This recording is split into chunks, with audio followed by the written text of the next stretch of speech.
என்னடா என்ன இன்னைக்கு என்ன சாப்பாடு? இன்னைக்கு புளிக்குழம்பு, கடலைப்பருப்பு கூட்டு. ஏன் என்ன வெஜ்? இன்னைக்கு திங்கக்கிழமைடா. திங்கக்கிழமை திருப்பரங்குன்றம் முருகனுக்கு உகந்த நாள். அதனால இன்னைக்கு சாப்பிடக்கூடாது நான்வெஜ். இன்னைக்கு ரசமும் துவையலும். இன்னைக்கு செவ்வாய்க்கிழமைடா.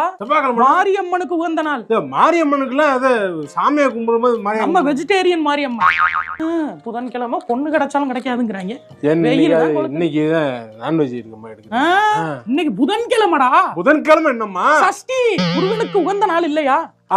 சாயி பாபா சாயிநாதா. வியாழக்கிழமை இன்னைக்கு இல்ல, வெள்ளிக்கிழமை. இன்றைக்கு சாம்பார் பக்கத்துல உருளைக்கிழங்கு பொரியல் வச்சு சாப்பிடுவோம், நல்லா இருக்கு. ஏன் இன்னைக்கு என்ன வெள்ளி? என்ன பிரதோஷம்? பிரதோஷம் நாளைக்காவது என்ன பெருமாள். சனிக்கிழமைனாலே பெருமாளுக்கு உகந்தன்னு ஊருக்கே தெரியும், உனக்கு தெரியாதா? வாரத்துல 7 நாள்னா 8 நாள் நீ விரதம் இருக்க. எப்ப ஞாயிற்றுக்கிழமை இருக்கா? அப்ப ஞாயிற்றுக்கிழமை சாப்பிடு.